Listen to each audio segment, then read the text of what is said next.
सो देखो पहले हम क्वेश्चन नंबर 104 करते हैं। थर्मोडायनेमिक्स का क्वेश्चन है। क्वेश्चन बोला कि the difference of the Helmholtz free energy, the difference of the Helmholtz free energy F and Gibbs free energy G। जो आपका हेल्महोल्ट्ज फ्री एनर्जी है F और जो आपका गिब्स फ्री एनर्जी है G, उसका डिफरेंस कितना होगा for an ideal gas and 1 मोल है। ठीक है, तो आप बताइए कि ये हेल्महोल्ट्ज फ्री एनर्जी का फॉर्मूला पता है क्या आपको? अरिंदम बताओ। थर्मोडायनेमिक्स का ये पार्ट पूरा भूल चुके हैं। अच्छा, भूल गए हो ये वाला पार्ट। हाँ sir, thermodynamics, potentials, Maxwell relation सब। तो ये तो आपके प्रीलिम्स के सिलेबस के लिए इम्पोर्टेंट है ना? हाँ सर, पूरा पढ़ना पड़ेगा इसको। हाँ, तो ये ध्यान रखिएगा कि जो आपका हेल्महोल्ट्ज फ्री एनर्जी है एफ, उसका फॉर्मूला होता है you minus T S. Okay, और जो गिब्स फ्री एनर्जी होता है उसका फॉर्मूला होता है you minus T S plus PV. Okay, तो अगर आपसे पूछा जा रहा है कि F Helmholtz free energy minus Gibbs free energy का डिफरेंस कितना है, तो आप इस फॉर्मूले में पुट कर सकते हो you minus T S minus you plus T S minus PV. Right, तो ये यू और टी एस तो कैंसिल आउट हो जाएगा, तो आपके पास बचेगा माइनस पीवी। और आपको क्वेश्चन में दिया हुआ है कि आइडियल गैस है, तो बताओ आइडियल गैस का गैस इक्वेशन क्या होता है? R T is equal to R T. PV equals to N R T. हाँ लेकिन सर, आपको बोला वन। गया कि 1 मोल है, तो 1 मोल का मतलब एन की वैल्यू 1 रख दो यहाँ पे। तो PV equals to R T, तो पीवी की जगह रख दो आर टी, तो ये हो गया माइनस आर टी। ओके, तो इसका आंसर हो जाएगा ऑप्शन नंबर बी। बताओ क्लियर है क्या? सिंपल क्वेश्चन है, एफ और जी की वैल्यू आपको पता होनी चाहिए। तो इस क्वेश्चन से हमें ये पता चला कि थर्मोडायनेमिक पोटेंशियल इंपॉर्टेंट है। थर्मोडायनेमिक, राइट, थर्मोडायनेमिक जो पोटेंशियल है एफ हो गया, यू हो गया, जी हो गया, एच हो गया, Helmholtz free energy, internal energy, Gibbs free energy and enthalpy, these are the most important. Okay, तो यहाँ से क्वेश्चन पुट अप हो सकता है। आपने सिलेबस देखा था ना, सिलेबस में जो टॉपिक नंबर 5 था, उसमें remote yes sir. Sensing and thermodynamic mention किया हुआ है। उसमें लिखा हुआ है कि थर्मोडायनेमिक के जो लॉज है वो एंड थर्मोडायनेमिक के जो पोटेंशियल्स है वो, तो उनके ऊपर क्वेश्चन आता है ना एग्जाम के अंदर। तो आपको क्या करना है कि थर्मोडायनेमिक्स के लॉज को अच्छे से पढ़ना है। थर्मोडायनेमिक्स से कितने लॉज है टोटल? सर, जीरो लॉ को लेके सर चार। First law, second law, zero third law law है, फर्स्ट लो और है, जीरो। सेकंड लो है एंड थर्ड लो है, राइट। तो आपका जो क्वेश्चन बनेगा प्रीलिम्स में इस बार, जो क्वेश्चन बन सकता है वो थर्मोडायनेमिक्स के लॉज के ऊपर बन सकता है। लॉज में आपका जीरोथ लॉ पे क्वेश्चन बन सकता है, फर्स्ट लॉ पे, सेकंड लॉ पे, थर्ड लॉ पे क्वेश्चन बन सकता है। अदरवाइज आपका पोटेंशियल जो है, थर्मोडायनेमिक पोटेंशियल है, उसके ऊपर क्वेश्चन पूछा जा सकता है। एफ का फॉर्मूला पूछ लिया जाएगा, यू का फॉर्मूला, जी का फॉर्मूला, एच का फॉर्मूला पूछ लिया जाएगा। ठीक है, तो अब बताओ जीरोथ लॉ क्या होता है थर्मोडायनेमिक्स का? Sir, if A and B are in thermal equilibrium and B and C are in thermal equilibrium, then zeroth law concludes that A and C are both in thermal equilibrium. Okay, if we have three systems A, B, and C, if two system A and B are in thermal equilibrium, another system C is in equilibrium with system A, then we can say that B and C are also in thermal equilibrium, right? अब ये बताओ thermal equilibrium का क्या मतलब होता है? Thermal Sir, equilibrium का मतलब होता है thermal कि दोनों सिस्टम का टेम्परेचर जो है वो सेम है। हाँ ओके, तो ये कंसेप्ट ध्यान में रखिए। उसके बाद बताओ जीरो फर्स्ट लो क्या होता है? और ये ध्यान रखना है कि जो आपका जो जीरोथ लो है वो हमें टेम्परेचर का कंसेप्ट बताता है। तो एग्जाम में क्वेश्चन बता पूछा जाता है कि जीरोथ लो हमें क्या बताता है, तो याद रखिएगा कि कंसेप्ट ऑफ टेम्परेचर बताता है। ओके, फर्स्ट लो बताओ क्या होता है? sir, work and energy are equivalent and they can be converted. हाँ, जो फर्स्ट लो होता है वो बेसिकली एनर्जी कंजर्वेशन के लो के ऊपर अप्लीकेबल होता है। एनर्जी कंजर्वेशन, और ये लो क्या बोलता है कि जो टोटल, ये जो आपने किया, जो टोटल हीट के अंदर जो चेंज हुआ, that will be equals to internal energy में चेंज और कितना आपने वर्क डन किया, राइट। तो ये फॉर्मूला ध्यान में रखिएगा, एनर्जी कंजर्वेशन को बताता है। सेकेंड लॉ ऑफ थर्मोडायनेमिक्स क्या बताएगा?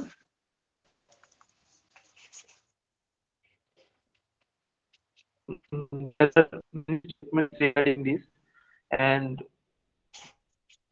one is there is no engine whose efficiency is 100% or one, it is one. something like that. Or we cannot convert all the heat to work. Just okay, जो something like ध्यान रखिएगा कि जो आपका thermodynamics का second law है वो basically हमें बताता है कि जो हीट फ्लो है उसकी डायरेक्शन कहाँ है। हीट का जो फ्लो हो रहा है वो किस डायरेक्शन में फ्लो हो रहा है। हीट का फ्लो हमेशा हाई टेम्परेचर से लो टेम्परेचर की तरफ होगा। ओके, हाई टेम्परेचर से लो टेम्परेचर की तरफ होगा। और इसमें दो स्टेटमेंट है, याद है आपको, क्लासियस का स्टेटमेंट, केल्विन प्लांक का स्टेटमेंट, राइट। एक हीट इंजन के लिए स्टेटमेंट है, एक रेफ्रिजरेटर के लिए स्टेटमेंट है ना। तो ये यहाँ से आप थोड़ा पढ़ लेना इसको। उसके बाद बताओ थर्ड लॉ ऑफ थर्मोडायनेमिक्स क्या होता है। थर्ड लॉ शायद एंट्रोपी को लेकर कुछ होता है, मतलब वो एंट्रोपी। एंट्रोपी को लेकर कुछ होता है, क्या होता है वो। वो तो याद नहीं है, मतलब थर्मोडायनेमिक्स पूरा भूल वो सकते हैं, फर्स्ट ईयर में पढ़ा था बीएससी की, तो उसके बाद। अभी भूल गए पूरा है। हाँ सर, हाँ। Okay okay. तो थर्मोडायनेमिक्स का जो थर्ड लॉ है वो बेसिकली हमें बताता है कि at T equals to 0 kelvin system का जो एंट्रोपी है, change in entropy delta S, वो जीरो की तरफ चला जाता है। ओके, तो ये ध्यान रखिएगा। थर्मोडायनेमिक्स का जो सेकंड लॉ वो बताता है कि जो डी क्यू होता है वो टी डी एस के इक्वल होता है। ये कुछ कुछ चीजें हैं, तो इस क्वेश्चन से हमें समझ में आया कि हमें क्या क्या चीजें पढ़ना है। थर्मोडायनेमिक्स के लॉज अपने को पता होने चाहिए, zeroth law, first law, second law, third law, इनका डेफिनेशंस क्या है, एंड देन ये किस कंसेप्ट पे बेस है ये पता होना चाहिए। थर्मोडायनेमिक जो पोटेंशियल्स है उनके बारे में हमें पता होना चाहिए। Okay, is it clear. Yes sir. उसके बाद देखो नेक्स्ट क्वेश्चन, देखो अपना क्या है। नेक्स्ट क्वेश्चन पे आते हैं, क्वेश्चन नंबर 105 पर। What will be the radius of a nucleus with atomic mass number 216 if nuclear radius parameter R0 is 1.5 femtometer। तो रिलेट कर पा रहे हो क्या, ये क्वेश्चन कौन से फॉर्मूले पे बेस्ड है। Yes sir, yes sir. R बताओ जीरो फॉर्मूला ए टू बताओ। The power one third, R is equal हाँ, तो टू। बेसिकली न्यूक्लियर फिजिक्स का क्वेश्चन है। और आपको पता है कि जो रेडियस के लिए फॉर्मूला होता है R equals to R nought A to the power 1/3, right. तो आपको क्वेश्चन में क्या गिवन है, क्वेश्चन में आपसे रेडियस तो सर पूछा ए, गया है, हाँ एटॉमिक सर, ए मास गिवन है ए की और आर वैल्यू जीरो पूछी गिवन। है, R0 की वैल्यू। तो क्वेश्चन सोल्व कर सकते हो ना easily. Yes sir, it should be 9 femtometre. हाँ, तो ये आप चेक कर लेना। उसके बाद देखो क्या है, नेक्स्ट क्वेश्चन देखो, क्वेश्चन नंबर 106 देखो क्या है। Two spherical nuclei having mass number 216 and 64 with their radii A1 and A2 respectively, the ratio of A1 and A2 is, आपको बोला गया है कि सर दो स्फेरिकल न्यूक्लियाई है। हाँ बोलिए। 1.5 should be the answer. 1.5, reason बताओ इसका क्यों होगा ऐसा। Sir R zero is constant and A is given 216 basically and ये वाला 64। फॉर्मूला, इस पे वही फॉर्मूला अप्लाई करोगे, हाँ हाँ। राइट। आपको पूछा है yes sir. Radii A1 and A2, तो इसका मतलब आपको R1/R2 का रेशियो पूछा है। तो R1/R2 का जो रेशियो होगा वो R नोट तो दोनों में कैंसिल आउट हो जाएगा, A1/A2 दी पावर 1/3 रह जाएगा, राइट। A1 की वैल्यू आपको गिवन है 216, A2 की वैल्यू गिवन है आपको 64। 216 का 1/3 करोगे तो कितना आएगा, सर 6 6 आएगा। और 64 के लिए कितना आएगा, 4। 4 आएगा। इन दोनों का जब डिवाइड करोगे तो यहाँ से डिवाइड करने पे 1.5 आ जाएगा। तो ये क्लियर है ना आपको, सिंपल सा क्वेश्चन है। सेम फॉर्मूला दो बार क्वेश्चन पूछ लिया इससे। ओके, उसके बाद देखो क्या क्वेश्चन है, क्वेश्चन नंबर 107 देखिएगा। Mass of A helium nucleus, एक हीलियम का न्यूक्लियस है जिसका मास आपको गिवन है 4.0028 AMU में गिवन है। फिर the mass of the proton, proton का मास 1.00758 AMU है। और न्यूट्रॉन का मास आपको गिवन है। आपसे पूछा गया है कि binding energy of the alpha particle, alpha particle जो है उसकी बाइंडिंग एनर्जी कितनी होगी। तो पहले तो हमें ये पता होना चाहिए कि अल्फा पार्टिकल होता क्या है। तो बताओ अल्फा पार्टिकल क्या होता है। Helium nucleus. हीलियम का न्यूक्लियस होता है। तो हीलियम का न्यूक्लियस है और न्यूक्लियस में न्यूट्रॉन्स एंड प्रोटॉन्स होते हैं। तो बताओ हीलियम के न्यूक्लियस में कितने न्यूट्रॉन होंगे और कितने प्रोटॉन होंगे। Sir 2 both. 2 प्रोटॉन होंगे, 2 न्यूट्रॉन होंगे। तो अपने से पूछा गया है कि हीलियम का जो अल्फा जो पार्टिकल है, जो हीलियम का न्यूक्लियस है, उसकी बाइंडिंग एनर्जी कितनी है। तो आप बताओ बाइंडिंग एनर्जी क्या होती है? Binding energy is that much energy.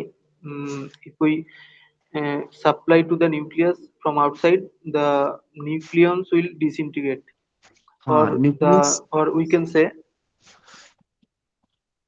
that हाँ equivalent energy equivalent of mass defect is हाँ, binding energy. ध्यान रखिएगा, न्यूक्लियस का फॉर्मेशन करने के लिए दो न्यूट्रॉन और टू प्रोटॉन्स को इनफाइनाइट डिस्टेंस से एक जगह पे लाने के लिए जितनी एनर्जी चाहिए वो बाइंडिंग एनर्जी, या फिर न्यूक्लियस को ब्रेक करने के लिए जो एनर्जी चाहिए वो भी उसकी क्या होती है, बाइंडिंग एनर्जी। और बाइंडिंग एनर्जी का फॉर्मूला बताओ क्या होता है? बाइंडिंग एनर्जी कैसे निकालते हो किसी भी पार्टिकल के लिए? सर पहले मास डिफेक्ट निकालते हैं, मतलब वो okay, mass of the mass defect nucleus निकालोगे। मास डिफेक्ट कैसे निकालोगे? Mass of the nucleus minus mass of the constituent nucleus. Constituent nucleus, opposite तो नहीं बता रहे ना इसको? हाँ सर, उल्टा मतलब हाँ, mass of constituent minus mass of nucleus है ना। न्यूक्लियस। न्यूक्लियस का मास, न्यूक्लियस मतलब कौन? अल्फा पार्टिकल, मतलब हीलियम पार्टिकल। तो हीलियम का मास दिया हुआ है ना आपको, देखो हीलियम न्यूक्लियस का मास दिया हुआ है। ठीक है, अब आपको पता करना है कि इनके जो कंस्टिट्यूएंट है उनका मास कितना है। तो कंस्टिट्यूएंट के अंदर दो तो प्रोटॉन है, तो 2 टाइम्स मास ऑफ प्रोटॉन, और दो ही न्यूट्रॉन है, 2 times mass of neutron. Mass of proton भी क्वेश्चन में गिवन है, मास ऑफ न्यूट्रॉन भी क्वेश्चन में गिवन है। तो यहाँ से आप मास ऑफ कंस्टिट्यूएंट निकाल लो, माइनस मास ऑफ न्यूक्लियस कर दो, जो वैल्यू आएगी वो आपका मास डिफेक्ट हो गया। और बाइंडिंग एनर्जी का क्या फॉर्मूला होता है? Binding into C. Energy mass defect multiplied by C square. Clear है ना? ये तो कर लोगे ना इस क्वेश्चन को? यस सर, लेकिन तो प्रीली में तो शायद कैलकुलेटर अलाउड नहीं है। हाँ, इसके अंदर कैलकुलेटर अलाउ नहीं होता है, तो आपको एक वो करना पड़ेगा, एनालिटिक हाँ वे सर, में सॉल्व करना पड़ेगा। याद ही रखना पड़ेगा 21.5। हाँ, याद भी रख सकते हो इसको। ओके, हाँ सर। उसके बाद देखो क्या है। उसके बाद है क्वेश्चन नंबर 108, देखो क्या है। Which one of the following property of the nuclear force is correct? जो आपका न्यूक्लियर फोर्स है उसके बारे में आपको पूछा है कि कौन सी प्रॉपर्टी यहाँ पे सही है। तो पहले हमें पता होना चाहिए कि न्यूक्लियर फोर्स की कौन सी प्रॉपर्टी होती है। तो कुछ याद है क्या, कौन सी प्रॉपर्टीज होती है न्यूक्लियर फोर्स की? हाँ सर, थोड़ा बहुत याद है हाँ, रिकॉल करो। सर। रेंज कम होता है, मतलब वो सोर्स वाला रेंज नहीं होता मतलब। है, हाँ सर, और स्ट्रॉन्गेस्ट होता है, 4 फंडामेंटल फोर्स। स्ट्रॉन्गेस्ट होता है। ओके, स्पिन पे डिपेंड करता है क्या न्यूक्लियर फोर्स? नहीं सर, शायद नहीं। नहीं, आप भूल गए वो चीजें ना, ध्यान हाँ सर, रखिएगा। हाँ न्यूक्लियर सर, यही फोर्स जो होता है, सैचुरेशन वाला कुछ था हाँ, मतलब। सेचुरेशन प्रॉपर्टी को फॉलो करता है, स्पिन पे डिपेंडेंट होता है। ठीक है, तो इस तरह से कुछ कुछ प्रॉपर्टीज है। तो आप अपने इस लेक्चर के बाद में ट्राई कीजिएगा कि न्यूक्लियर फोर्स की जितनी प्रॉपर्टीज है उनको एक जगह पे लिख लो, क्योंकि प्रीवियस ईयर में क्वेश्चन आया है, तो इस बार भी क्वेश्चन आने के चांसेस है ना इस कंसेप्ट के ऊपर। ओके, तो देखो इसमें ऑप्शंस क्या है। पहला ऑप्शन देखो, it depend on the charge of the nucleons. तो नहीं सर, न्यूक्लियर फोर्स की एक प्रॉपर्टी होता है कि वो चार्ज इंडिपेंडेंट होता चार्ज। है, याद है ना? हाँ सर। चार्ज इंडिपेंडेंट होता है। और ये बोल रहा है कि इसके ऊपर क्या, ये बोल रहा है डिपेंड कर, हमें पूछा क्वेश्चन में इनमें से कौन सा करेक्ट है, तो पहला वाला तो रॉन्ग हो गया। फिर देखो, it depends on the direction of the spin off the nucleons. तो क्या न्यूक्लियर फोर्स स्पिन की डायरेक्शन पे डिपेंड करेगा? यस, इट डिपेंड करता है। लिखा हुआ है कि न्यूक्लियर फोर्स जो होता है वो स्पिन डिपेंडेंट होता है। तो ये ध्यान रखिएगा, ये वाला ऑप्शन सही है। फिर नीचे लिखा, it does not depend on the direction of the spin off the nucleons. तो ये वाला तो रॉन्ग है, ये किस पे डिपेंड करता है? स्पिन की डायरेक्शन पे डिपेंड करता है। उसके बाद it depends on the mass of the nucleon, तो ये मास के ऊपर डिपेंड नहीं करता है। ओके, क्लियर है कि आपको न्यूक्लियर फोर्स जो होता है वो स्पिन डिपेंडेंट होता है, वहां से क्वेश्चन पूछे। तो इस बार क्या होगा, सर क्या इनमें से ये किसी दूसरी प्रॉपर्टी पे क्वेश्चन पूछ लेगा। हाँ बोलिए। सर, ये टॉपिक किसमें है, मतलब सेल मॉडल में है क्या? स्पिन नहीं, ये टॉपिक डिपेंडेंसी वो ऑफ ये न्यूक्लियर न्यूक्लियर फोर्स फोर्स। की प्रॉपर्टीज है। क्या बोल रहे हो आप? सर स्पिन डिपेंडेंसी मतलब किस मॉडल में है, कौन सी न्यूक्लियर मॉडल में है? ओके ओके, ये आपने ड्यूट्रॉन का टॉपिक पढ़ा है क्या न्यूक्लियर फिजिक्स के एमएससी में? हाँ हाँ हाँ हाँ हाँ। न्यूटन ड्यूट्रॉन शायद का नाम सुना है ना, पैराडॉक्स। उस चैप्टर के हाँ अंदर। सर। ओके, तो ये आप देख लीजिएगा। उसके बाद देखो क्या क्वेश्चन है, क्वेश्चन नंबर 109 है कि विच one of the following statement regarding beta decay is correct. Beta decay के रिगार्डिंग इनमें से कौन सा स्टेटमेंट सही है। तो पहले बताओ बीटा डीके होता क्या है।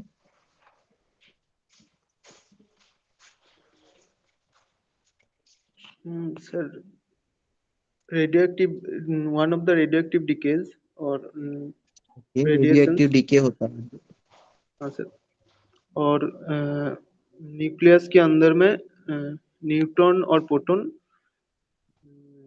जब कन्वर्ट होता है न्यूट्रॉन तो प्रोटॉन कन्वर्ट होता है। न्यूट्रॉन किस में कन्वर्ट होता है, प्रोटॉन प्रोटॉन में, इलेक्ट्रॉन एंड एंटी न्यूट्रिनो में। और प्रोटॉन किस में तो कन्वर्ट होता ए है, neutron neutron positron and neutrino में। न्यूट्रिनो। तो ये जो प्रोसेस होती है डीके की, इसको बोलते हैं बीटा डीके। यहाँ पे इलेक्ट्रॉन निकल रहा है तो इसको बोलेंगे बीटा माइनस डीके, पॉजिट्रॉन निकल रहा है तो इसको बोलेंगे beta plus beta decay. Plus. अब देखो यहाँ पे क्या है, पहला ऑप्शन आपसे पूछा है कि बीटा डीके के रिगार्डिंग इनमें से कौन सा ऑप्शन करेक्ट है। पहला ऑप्शन बोल रहा है कि alpha particle have the greater range than the beta particle. Alpha particle की रेंज बीटा पार्टिकल से ज्यादा होती है। तो आपने एक डायग्राम देखा होगा अगर एमएससी में अच्छे से पढ़ा है तो, यहाँ पे देखो। बीटा का ज्यादा होता है। हाँ पता है ना ये, जैसे अपने पास तीन पार्टिकल है अल्फा बीटा और गामा। हमने गामा का क्या किया, सबसे अल्फा पार्टिकल को रोकने के लिए एक पेपर की सीट लगाई, पेपर की सीट लगाई तो उसमें से अल्फा पार्टिकल तो रुक गया, बीटा पार्टिकल उसको पास कर जाएगा, गामा पार्टिकल भी उसको पास कर जाएगा। फिर आपने यहाँ पे एक एल्यूमिनियम की फॉइल लगाई, यहाँ पे आपने एक एल्यूमिनियम की फॉइल लगाई, बीटा पार्टिकल जाएगा यहाँ पे रुक जाएगा, गामा पार्टिकल इसके अंदर से चला जाएगा। फिर आपने यहाँ पे एक लेड का कुछ वो लगाया, लेड का मटेरियल लगाया, तो गामा पार्टिकल है इसमें से थोड़ा हद कुछ काफी हद तक रुक जाता है और काफी हद तक पास आउट हो जाता है। तो सबसे कम जो रेंज होती है वो किसकी होती है, अल्फा पार्टिकल की, उससे ज्यादा बीटा की और उससे ज्यादा गामा की। क्लियर है आपको ये। Yes sir. उसके बाद देखो क्या है, parity is not conserved in beta decay. हाँ सर, यही सही। पेरिटी जो होती है बीटा डी के अंदर, पेरिटी नॉन कंजर्व होती है, तो ये वाला ऑप्शन सही हो जाएगा। फिर the longest lived nuclei emit the most energetic particle, ये भी ऑप्शन गलत है। उसके बाद beta particle emitted by radioactive element have same energy and range. बताओ ये ऑप्शन सही है या गलत है, क्यों गलत है बता सकते हो क्या। सर ये ऑप्शन समझ नहीं आया। देखो फोर्थ वाला ऑप्शन ना, देखो the beta particle emitted by a radioactive element. जब कोई रेडियो एक्टिव एलिमेंट का डिके हुआ, जैसे न्यूट्रॉन था, वो प्रोटॉन इलेक्ट्रॉन और न्यूट्रिनो में डिके हुआ, एंटी न्यूट्रिनो में डिके हुआ, तो ये ऐसे बोल रहा है कि जो बीटा पार्टिकल मतलब ये जो इलेक्ट्रॉन जब इमिट हुआ बाय ये रेडियो एक्टिव एलिमेंट, कोई रेडियो एक्टिव एलिमेंट था जैसे कि यूरेनियम 92 हो सकता है, 238 है ना, ऐसे कुछ कोई मटेरियल है, उससे जब बीटा पार्टिकल इमिट हुआ तो ये से बोल रहा है कि जो बीटा पार्टिकल जितने भी निकल रहे हैं उसमें से उन सब की एनर्जी सेम है, उन सब की रेंज नहीं सेम है। नहीं सर, ये तो ऐसा पूरा एक नहीं होता ना। डिस्ट्रीब्यूशन होता है हाँ एनर्जी बस का। वही ध्यान रखना है, एनर्जी का ये याद है ना, ऐसा कुछ कर्व होता है जहाँ हाँ पे सर। एंड पॉइंट एनर्जी होता है। ये जो हाँ बीटा डीके में जो इलेक्ट्रॉन्स बीटा पार्टिकल निकल रहे हैं उन सबकी एनर्जी कंटिन्यूअस होती है, डिस्क्रीट नहीं होती, कंटिन्यूअस होती है। इसका मतलब एक जीरो वैल्यू से लेके और एक फाइनाइट वैल्यू तक पहले पॉसिबिलिटी तो। होती है ना। हाँ। हाँ, ये यस सर। कंसेप्ट पूछा, ये रॉन्ग हो गया। तो पेरिटी जो है वो नॉन कंजर्व होती है, ये ठीक है।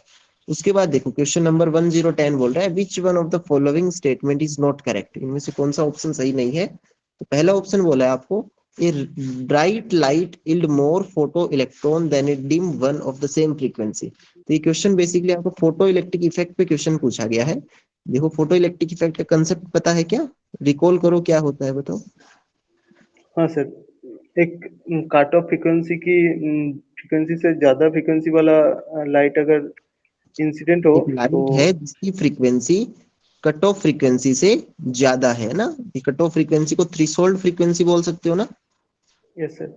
Threshold frequency. ओके, तो अगर इसकी फ्रीक्वेंसी एक थ्रीशोल्ड फ्रीक्वेंसी से ज्यादा है, इसका मतलब उसकी एनर्जी अगर एक थ्रीशोल्ड एनर्जी से ज्यादा है, तो क्या होगा, अगर कोई मेटल की सरफेस पे ये इंसिडेंट हो रहा है, उस केस में उस मेटल की सरफेस से क्या निकलेगा, फोटो इलेक्ट्रॉन। इलेक्ट्रॉन का इमिशन होगा। और ये थ्रीशोल्ड फ्रीक्वेंसी कितनी है ये कैसे पता चलेगा, कोई भी मेटल होता है उस मेटल का एक वर्क फंक्शन होता है, याद है क्या, यस।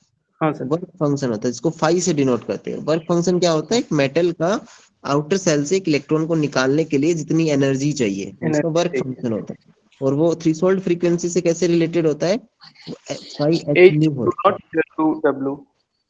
राइट। तो ये ध्यान रखिएगा।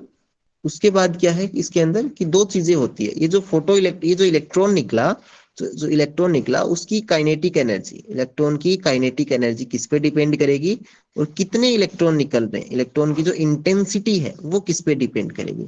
तो फोटो इलेक्ट्रिक इफेक्ट में दो इंपॉर्टेंट फॉर्मूले होते हैं। ये जो काइनेटिक एनर्जी है, जो इलेक्ट्रॉन निकला उसकी काइनेटिक एनर्जी किस पे डिपेंड करेगी, फ्रीक्वेंसी पे Frequency डिपेंड of the करेगी कि incident. वो डिपेंड करेगा फ्रीक्वेंसी के ऊपर, राइट। तो फिर आपसे पूछ रहा था कि इंटेंसिटी किस पे डिपेंड करेगा, कितने इलेक्ट्रॉन निकल रहे हैं, कितने नंबर ऑफ Intensity. इलेक्ट्रॉन, कितने में नंबर ऑफ इलेक्ट्रॉन कितने निकल रहे हैं, वो डिपेंड करेगा किसके ऊपर, इंटेंसिटी के Intensity. ऊपर। तो ये जो दोनों कंसेप्ट है, यहाँ से ये क्वेश्चन पूछा गया है। क्वेश्चन देखो क्या है, एक ब्राइट लाइट का मतलब समझ पा रहे हो, उसकी इंटेंसिटी ज्यादा है, हाँ. क्लियर है। ब्राइट लाइट का मतलब उसकी ब्राइटनेस का मतलब समझते हो ना, ब्राइटनेस मतलब नंबर ऑफ जो फोटॉन्स, नंबर ऑफ इलेक्ट्रॉन्स है, नंबर ऑफ फोटॉन्स जो है वो ज्यादा निकल रहे हैं, तो लाइट ब्राइट है। और इंटेंसिटी यही होता है ना, नंबर ऑफ फोटॉन्स कितने हैं उसको NH से मल्टीप्लाई। तो bright light yield more photoelectrons than a dim one of the same frequency. तो क्या ये ऑप्शन ठीक है क्या, नंबर ऑफ इलेक्ट्रॉन कितने निकल रहे हैं वो इंटेंसिटी पे डिपेंड करेगा। अगर ब्राइट लाइट है दैट मीन्स इंटेंसिटी ज्यादा है, तो नंबर ऑफ इलेक्ट्रॉन ज्यादा होंगे, दैट मीन्स ब्राइट लाइट जो होंगे उससे मोर फोटो इलेक्ट्रॉन निकलेंगे देन ए डिम लाइट। तो क्या ये ऑप्शन सही है, Yes, sir. ये ऑप्शन सही। दूसरा देखो, red light produces faster photoelectrons than the blue light.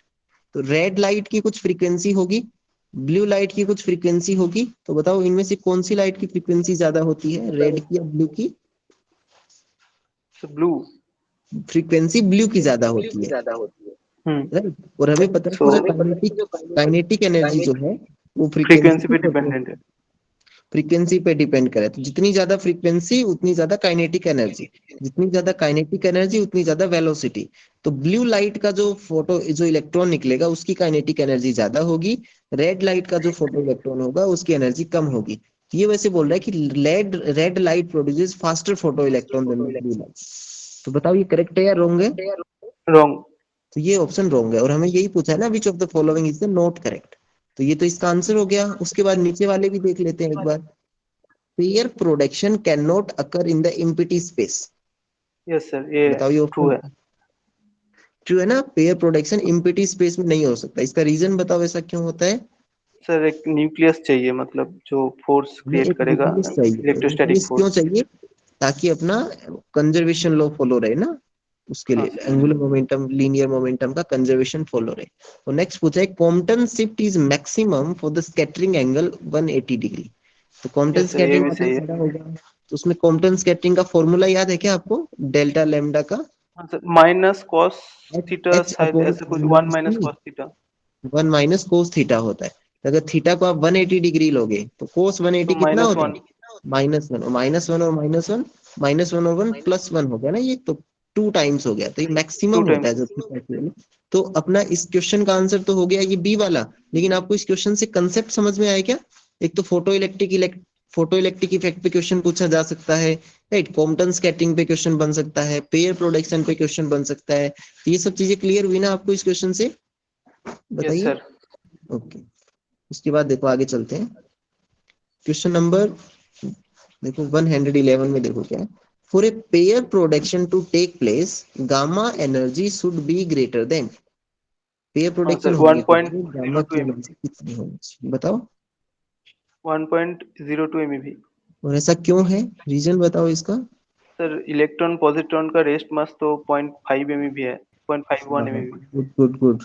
जो एक फोटो पेयर कंजर्वेशन. प्रोडक्शन में क्या होता है बेसिकली, पेयर प्रोड्यूस हो रहे हैं, बेसिकली क्या होता है, गामा फोटोन है, वो एक इलेक्ट्रॉन और एक पॉजिट्रॉन में ब्रेक हो रहा है ना। तो अपने को कितनी यस. एनर्जी चाहिए, उतनी एनर्जी चाहिए जितनी एक इलेक्ट्रॉन की रेस्ट मास एनर्जी है, जितनी एक प्रोटॉन की रेस्ट मास एनर्जी है। इलेक्ट्रॉन और प्रोटॉन जो कि पार्टिकल एंटी पार्टिकल है, तो दोनों की रेस्ट मास एनर्जी सेम होगी। इलेक्ट्रॉन की रेस्ट मास एनर्जी कितनी होती है, 0.511 MeV, पॉजिट्रॉन की रेस्ट मास एनर्जी 0.511 MeV। तो इन दोनों को जब प्लस कर दोगे तो कितना आएगा, 1.02 MeV। तो क्लियर है ना ये कंसेप्ट आपको। तो pair yes sir. Production important है अपने एग्जाम के लिए, जो गामा की जो प्रोसेसेस होती है, राइट। तो ये ध्यान रखिएगा, Compton effect, pair production, photo electric effect, तीनों इंपॉर्टेंट है, इसको पढ़ के रखिएगा। सिलेबस देखा था क्या आपने प्रीलिम्स का? हाँ सर। उसमें ये मेंशन किया हुआ है क्या ऐसा कुछ? नहीं सर, पूरा तीन वो तो मेंस में मेंशन किया हुआ है कि मेंस में मेंशन किया हो, इसमें नहीं है क्या? मैं शायद नहीं है सर। देखा आपने? चलो अभी तो ये डाउनलोड नहीं हो पाएगा ना, चलो इसको देखते हैं, बाद में देखते हैं इसको, ठीक है। मेंशन किया हुआ है ये सिलेबस के अंदर कि जो गामा की जो प्रोसेस है, photo electric effect, pair production, Compton effect, है ना, ये तीनों प्रोसेस मेंशन किया हुआ है उसके अंदर। हाँ सर, ओके फोटो चलो, electric computer effect pair protection. Mention है ना उसमें। Yes sir. उसके बाद देखो क्या है, उसके बाद देखो क्वेश्चन नंबर 112, देखो क्या है। इस सर्टेन रेडियो एक्टिव मटेरियल, एक रेडियो एक्टिव मटेरियल है जिसका लाइफ टाइम दिया हुआ है आपको 30 days, in which it reduces half to its amount, that is t half, 30 days। इसका मतलब एक रेडियो एक्टिव मटेरियल है जिसका हाफ लाइफ टाइम आपको दिया हुआ है 30 days। आपसे पूछा गया है कि इसका मीन लाइफ टाइम कितना होगा, टी मीन कितना होगा। तो आप बता सकते हो यानी फॉर्मूला जो आपको याद हो इसके अंदर, नहीं सर, मीन ये लाइफ भूल गया। Time, half in life life के बीच में फॉर्मूला याद है क्या? नहीं सर। भूल गए क्या? हाँ सर। देखो, अच्छा पहले ये बताओ कि हाफ लाइफ और डीके कांस्टेंट के, डीके कांस्टेंट पता है ना, lambda? Sir decay constant into half life equal to 1। Okay, that means ऐसा बोल सकते हो, 1 होता है क्या, या फिर ऐसा कुछ होता है ln2/λ? ओहो, अच्छा अच्छा, हाँ हाँ हाँ। हाँ वही लम- आपने वो कर दिया ना। और जो ये जो अभी आप बता रहे हो लैम्डा, वो ये वाला होता है,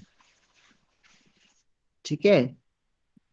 तो अपने लिए इंपॉर्टेंट ये दो फॉर्मूले हैं, ध्यान रखिएगा, इस बार क्वेश्चन बनेगा इसके ऊपर कि जो टी हाफ है और जो डीके कांस्टेंट है उनके बीच में क्या रिलेशन है, टी मीन और लैम्डा के बीच में क्या रिलेशन है। इन दोनों फॉर्मूले को जब आप कंबाइन करोगे देन यू विल गेट कि टी हाफ जो है वो बेसिकली 0.693 इंटू में टी मीन है, राइट। तो आपको क्वेश्चन में ओके टी सर। हाफ दिया हुआ है और टी मीन की वैल्यू पूछी गई, मीन लाइफ, तो कर लोगे ना यहाँ से इसको? हाँ सर। ओके, कंसेप्ट समझ में आया ना? इस क्वेश्चन से आपको ये पता चला कि रेडियो एक्टिविटी का जो टॉपिक है वो इंपॉर्टेंट है। तो रेडियो एक्टिविटी का एक तो प्रिंसिपल देख लेना, एक्सपोनेंशियल माइनस लेमडा टी होता है, राइट। और हाफ लाइफ का कंसेप्ट क्या होता है, डीके कांस्टेंट क्या होता है, डीके कांस्टेंट किस किस पे डिपेंड करता है। डीके कांस्टेंट जो होता है वो एक न्यूक्लियस का एक जो मटेरियल है उसकी एक स्पेसिफिक प्रॉपर्टी होता है, वो किसी भी फिजिकल कंडीशन पे डिपेंड नहीं करता है, ठीक है। ये कंसेप्ट ध्यान में रखना। उसके बाद देखो क्या है इसमें, क्वेश्चन नंबर 113, देखो, radon environmental hazard is associated with the radioactive decay. ये जो रेडोन का जो डीके होता है, रेडोन जो हमें मिलता है इन्वायरमेंट में, जो कि हैजार्डियस गैस है, किसके डीके की वजह से मिलता है इनमें से, बताइए। सर पता तो नहीं, लेकिन I can guess that rubidium और uranium sir. Radon, uranium guess किया और तो रुपीडियम और यूरेनियम में से हो सकता है, ऐसा क्यों? क्योंकि जो रेडोन है उसका एटॉमिक मास नंबर कितना होता है? Hydrogen, helium, helium, neon, xenon, radon. Sir वो भी पता नहीं मतलब। वो भी नहीं पता, तो ये दोनों ऑप्शन आपने क्यों एलिमिनेट किए, बताओ। Sir radon is a inert gas, helium type, okay, but radio active, तो उसका एटॉम मास नंबर ज्यादा ही होगा, तो ज्यादा ही होगा ना, इसीलिए। उससे कम तो हो नहीं सकता ना। या तो हाँ। रुबिडियम होगा या यूरेनियम में से एक होगा। ज्योति आप बताइए।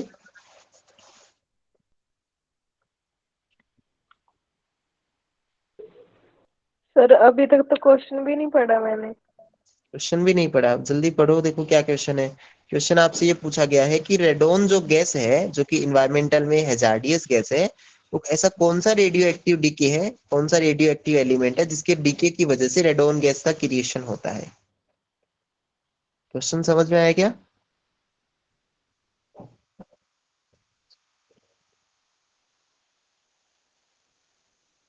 बताइए क्वेश्चन क्लियर हुआ क्या? Yes sir. अब आंसर बताओ इसका।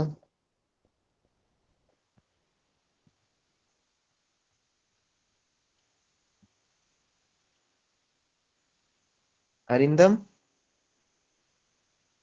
ओके, तो ये आपका एक तरीके से होमवर्क प्रॉब्लम रहेगा, ठीक है? अब इसको चेक ओके सर। करना। तो इससे आपको ना, इस क्वेश्चन से आपको क्या पता चला कि जो रेडियो एक्टिव डीके की जो सीरीज है, याद आ रहा है कुछ? रेडियो एक्टिव डीके सीरीज कौन सी होती है? 3 रेडियो एक्टिव डीके सीरीज होती है, एक्टिनियम सीरीज, याद आ रहा है ऐसा कुछ? हाँ सर हाँ। हाँ, तो उन सीरीज के बारे में पढ़ना है आपको, ओके?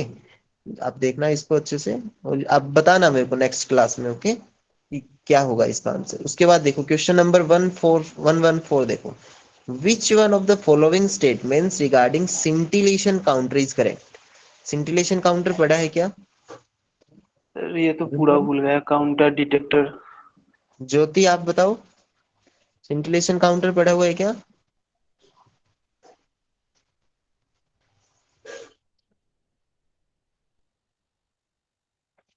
हेलो, ओके, सो अरिंदम, कल के लिए आपका होमवर्क रहेगा, ठीक है? एक आप रेडियो एक्टिव सीरीज पढ़ के सर आओगे। सर हाँ, न्यूक्लियर फिजिक्स सर देखना ही पड़ेगा पूरा, हाँ, मतलब। रेडियो एक्टिव न्यूक्लियर फिजिक्स तो देखना ही है, और कल स्पेशली आप रेडियो एक्टिव सीरीज देखना, और इस काउंटर्स के बारे में पढ़ के आना, ठीक है? काउंटर के अंदर भी जीएम काउंटर, सिंटिलेशन काउंटर, और एक होता है गामा, ये आपका होता है गामा रे स्पेक्ट्रोमीटर है, ठीक है? स्पेक्ट्रोमीटर, इन तीनों के बारे में पढ़ के आना है आपको, ओके? तो आपसे पूछा गया है क्वेश्चन कि विच one of the following statement, अच्छा भी आपको पता ही नहीं है तो फिर क्वेश्चन सोल्व करने का तो कोई फायदा नहीं होगा, राइट? हाँ तो आप कल पढ़ के आना इसको, है ना, एज ए होमवर्क।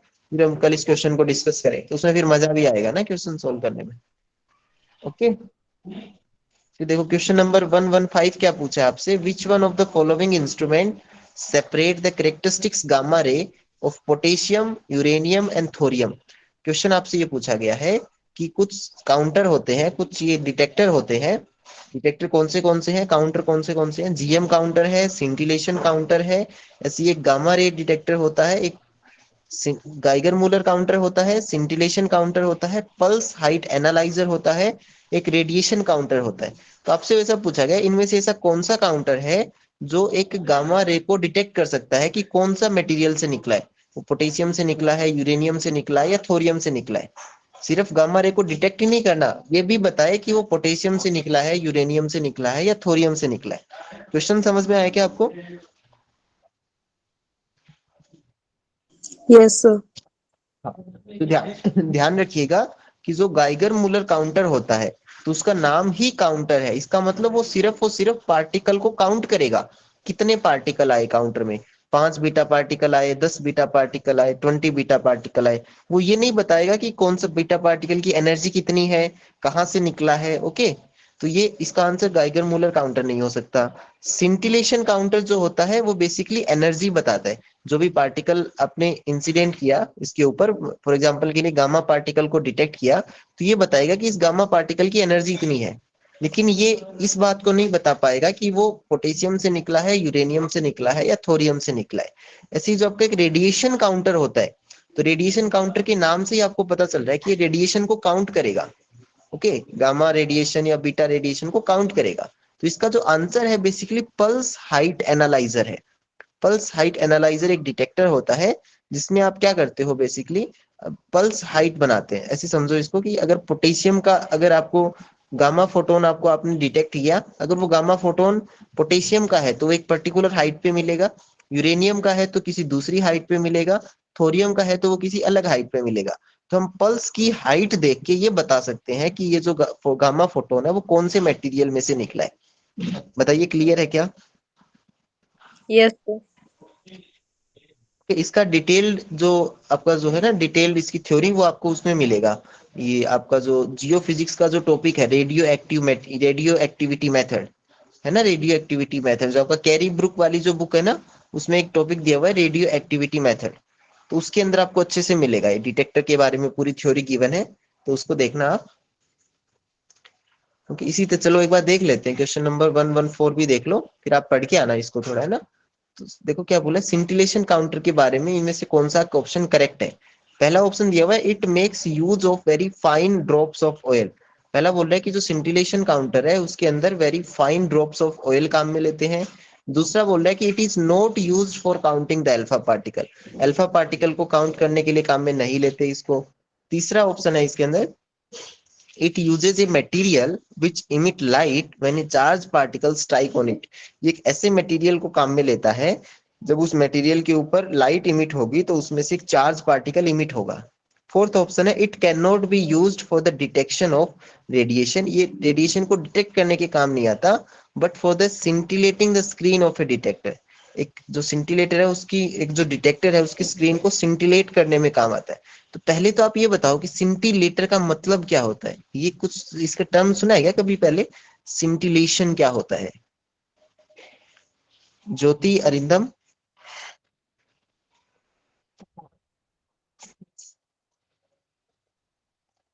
यस और नो तो बोलो। हाँ सर, काउंटर में ही पढ़ा था ये सिंटिलेशन काउंटर। और सिंटिलेशन का मतलब होता है कोई चीज ग्लो कर रही है, किसी में से कुछ लाइट निकल रही है। ओके, तो बेसिकली सिंटिलेशन काउंटर में क्या होता है, हम एक फोटो, एक मटेरियल काम में लेते हैं, एक ऐसा मटेरियल काम में लेते हैं जिसके ऊपर अगर कोई पार्टिकल इंसिडेंट होगा तो उसमें से वो निकलेगा, लाइट्स निकलेगी, ठीक है, फोटोन्स निकलेंगे उसमें से। तो इसका जो ऑप्शन होगा वो ऑप्शन नंबर सी राइट होगा, ध्यान रखिएगा। Scintillation counter basically gamma particle को डिटेक्ट करता है, अल्फा पार्टिकल को detect, alpha particle, beta particle और गामा पार्टिकल तीनों को डिटेक्ट करने के काम आता है। ओके, उसके बाद में इसके अंदर आप एक सॉलिड मटेरियल काम में लेते हो। सिंटिलेशन काउंटर में आप सॉलिड या फिर लिक्विड मटेरियल काम में लेते हो, ऑयल काम में नहीं लेते हैं। तो ये ध्यान रखिएगा, इसका जो आंसर होगा ये सी वाला आंसर होगा इसका। वो थोड़ा और डिटेल में इसको पढ़ के आना। उसके बाद देखो फिर से वही डिटेक्टर का क्वेश्चन आया है, गाइगर मूलर ट्यूब जो है उसके बारे में कौन सा स्टेटमेंट करेक्ट है। ओके, तो आप ये गाइगर मूलर काउंटर इंपॉर्टेंट है, Geiger Muller counter, scintillation counter, okay, and then pulse height analyser. तो इसके बारे में आप कल पढ़ोगे। ओके, क्लियर है ना आपको? गाइगर मूलर काउंटर के बारे में कुछ याद है क्या ज्योति?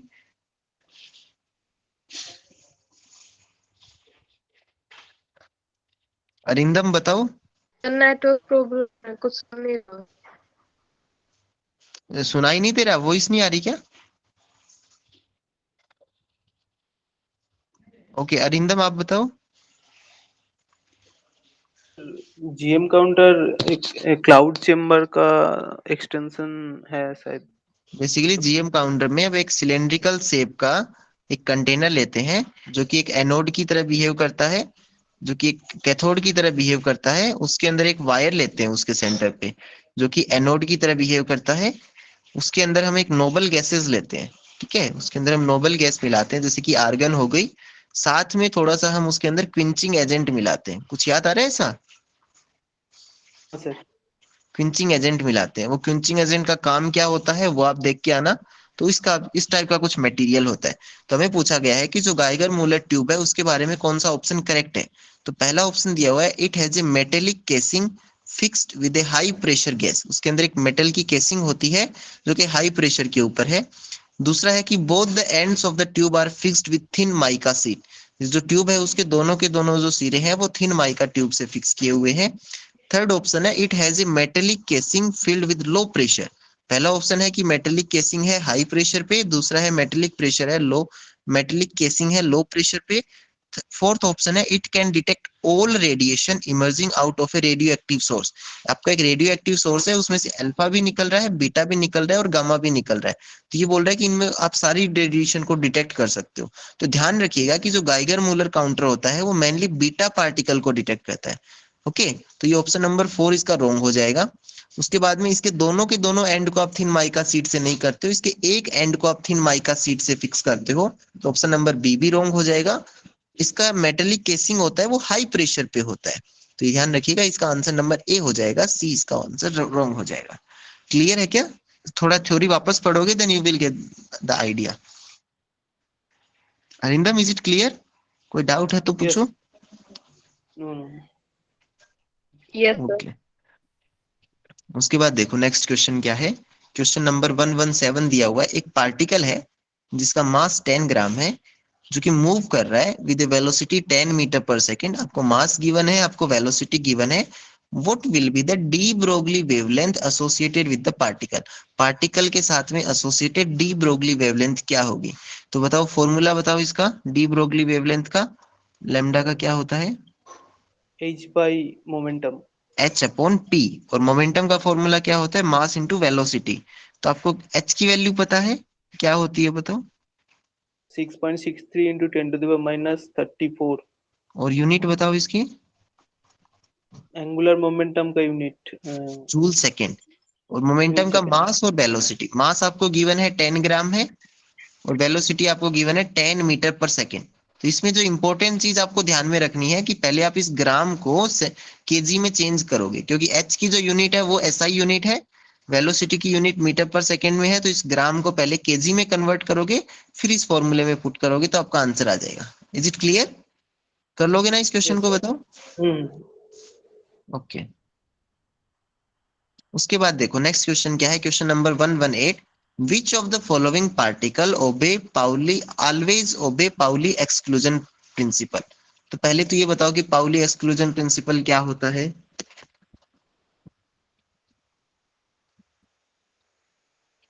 ज्योति,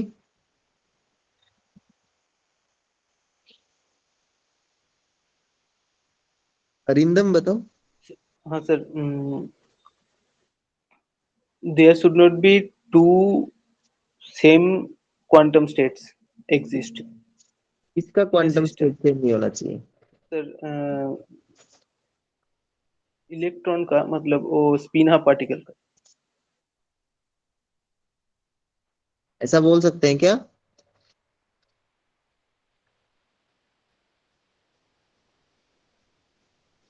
कोई भी दो फर्मियोन की सभी क्वांटम स्टेट सेम नहीं हो सकती है ना। हाँ फर्मियोन के सर। अंदर कौन कौन आता है? इलेक्ट्रॉन भी आता है, प्रोटॉन भी आता है, न्यूट्रॉन भी आता है, स्पिन हाफ पार्टिकल आते हैं ना।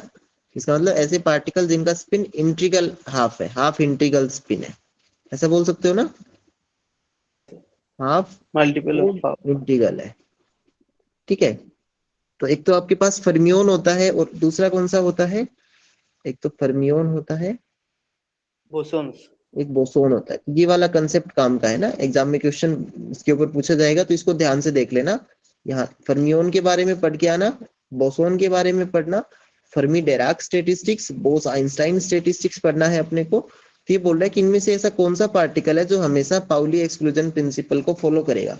ऐसा पार्टिकल जो चार्ज्ड है, या फिर सारे particle, all particle that have spin quantum number multiple of half, all particle that have spin quantum number multiple of 1।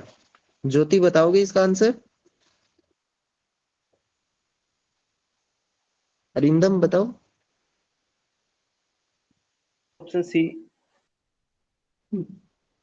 इसका आंसर सी हो जाएगा, राइट। यही आपसे पूछा जाए कि ऐसे पार्टिकल जो बोस आइंस्टाइन स्टेटिस्टिक्स को फॉलो करे, तो फिर तब आंसर क्या होगा इसका? Sir there can be multiple particles in a state. जिनका मल्टीपल्स ऑफ 1 है, राइट। तो ये कंसेप्ट ध्यान में रखिएगा, फर्मी डेराक स्टेटिस्टिक्स का और बोस आइंस्टाइन स्टेटिस्टिक्स का। बेसिकली फर्मी डेराक स्टेटिस्टिक्स जिस पार्टिकल पे लगेगा उनको आप फर्मियोन्स बोलोगे, बोस आइंस्टाइन जिस पे लगेगा उसको क्या बोलोगे? बोसोन्स बोलोगे। फर्मी डेराक स्टेटिस्टिक्स में हमेशा यहाँ लिखते हैं, देखो, फर्मी डेराक और बोस आइंस्टाइन। फर्मी डेराक वाले पार्टिकल को आप फर्मियोन्स बोलोगे, बोस आइंस्टाइन वाले को आप बोसोन बोलोगे। फर्मी डेराक वाला जो है हमेशा पाउली एक्सक्लूजन प्रिंसिपल को फॉलो करेगा, ये वाला फॉलो नहीं करेगा। इसमें जो होते हैं वो स्पिन हाफ इंटीजर होते हैं, ये जो हाफ है उसका इंटीजर टाइम होगा, और इसमें कितना होगा? स्पिन 1 का इंटीजर टाइम्स होगा। ओके, क्लियर है ना ये चीजें? फर्मी डेराक एग्जांपल बताओ फर्मियोन्स के कोई, और बोसोन्स के एग्जांपल बताओ। फर्मियंस और इलेक्ट्रॉन्स प्रोटॉन्स हाँ, etcetera. Electron, bosons. Proton, neutron, और बोसोन के एग्जांपल बताओ। Photons light. फोटोन इसका एग्जांपल होता है ना। तो एग्जाम क्वेश्चन बन सकता है, अगली बार क्वेश्चन पूछ सकता है आपसे, इलेक्ट्रॉन क्या है, फर्मियोन है, प्रोटॉन क्या है, फर्मियोन है, न्यूट्रॉन क्या है, फर्मियोन है, गामा फोटोन क्या है, फर्मियोन है। गामा फोटोन की स्पिन कितनी होती है, 1 होती है। इलेक्ट्रॉन प्रोटॉन न्यूट्रॉन की स्पिन कितनी होती है, हाफ होती है। फर्मियोन पाउली एक्सक्लूजन प्रिंसिपल को फॉलो करेंगे, बोस आइंस्टीन फॉलो नहीं करेंगे। क्लियर है ना ये चीजें? ओके, उसके बाद देखो क्वेश्चन नंबर 119 क्या बोल रहा है, the बामर lines of hydrogen, hydrogen atom की सीरीज याद है क्या आपको? कौन सी सीरीज होती है? लाइमन बमर पश्चिम ब्रैकेट ये फूंड। क्वेश्चन जो आया है वो बोर्स एटॉमिक मॉडल से आया, राइट? बोर का एटॉमिक मॉडल से क्वेश्चन है। उसके अंदर आपसे पूछ रहा है कि जो हाइड्रोजन एटम है उसका जो स्पेक्ट्रम है उसमें कौन सी लाइंस होती है, बताओ कौन सी लाइन होती है? 5 लाइनें होती है, Lyman Lyman, Balmer, Paschen Brackett अश्चन, ब्रैकेट एंड फुंड होता है। फूंड। लाइमन सीरीज की क्या क्या प्रॉपर्टी है, ट्रांजिशन कहां से कहां तक होता है?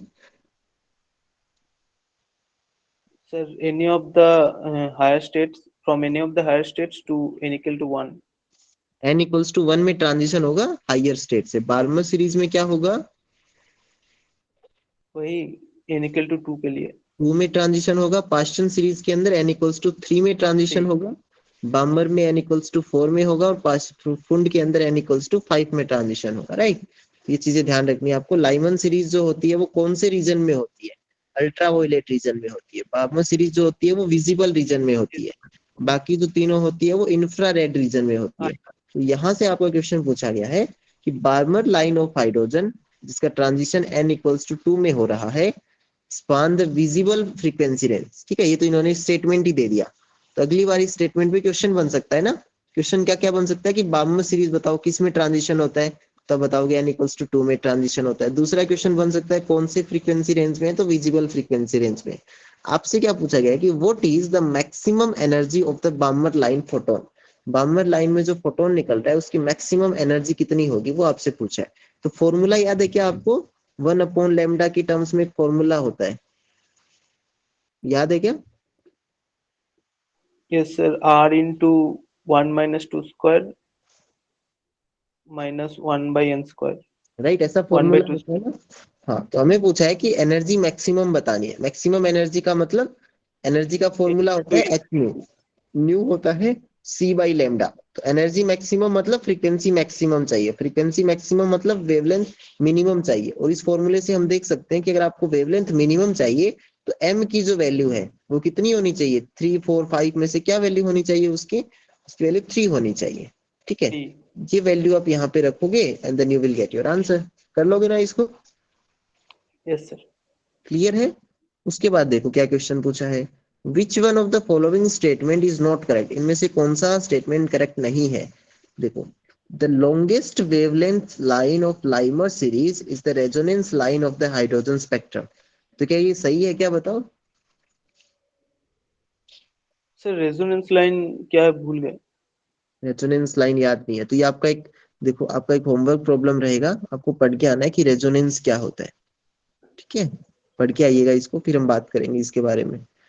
फिर दूसरा ऑप्शन देखो क्या, Barmer series contain only those spectral line of hydrogen which occur in the visible part of the spectrum. बताओ ये सही है क्या?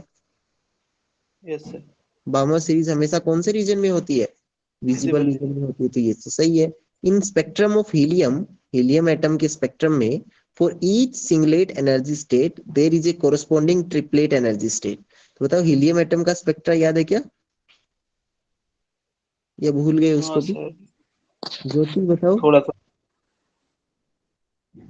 ज्योति का नेटवर्क प्रॉब्लम है, तो थोड़ा पढ़ के आना ना इसको, हीलियम एटम का स्पेक्ट्रा।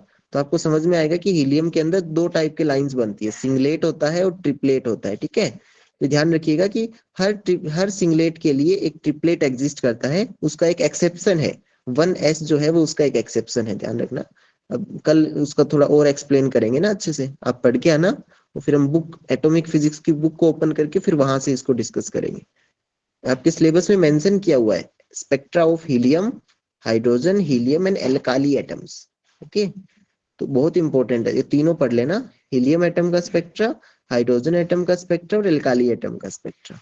फिर ऐसे बोल रहे थे sharp and diffuse series of the spectra of alkali atom have a common convergence limit. तो ये बेसिकली क्वेश्चन कहाँ से पूछा गया है देखना आप। क्वेश्चन पूछा गया है स्पेक्ट्रम से, स्पेक्ट्रम हाइड्रोजन, हीलियम और एल्काली एटम का। तो पहले आप पढ़ के आना इसको कल, ठीक है। एल्काली एटम, हीलियम एटम और हाइड्रोजन एटम का स्पेक्ट्रम कैसा होता है। Okay okay sir. Anandam, is it okay? मानी प्रसाद, बीच Yes, में sir. कहाँ चले गए थे आप? सर एक्चुअली कल हमारा एग्जाम है इसलिए किसका थोड़ा उधर भी। किसका एग्जाम है? सर हमारा वो क्लास इंटरनल एग्जाम है, वो क्लास में अभी फाइनल ईयर में हूँ ना। अच्छा, एमएससी फाइनल ईयर में हो क्या आप? Okay yes okay. सर। कहाँ से कर रहे हो MSc? Sir MSc tech geophysics. Okay, आप एमएससी एमटेक जियो फिजिक्स से हो? Yes sir. कहाँ से कर रहे हो? Sir Kurukshetra university. Okay, Haryana से। Yes sir. Okay okay, good good.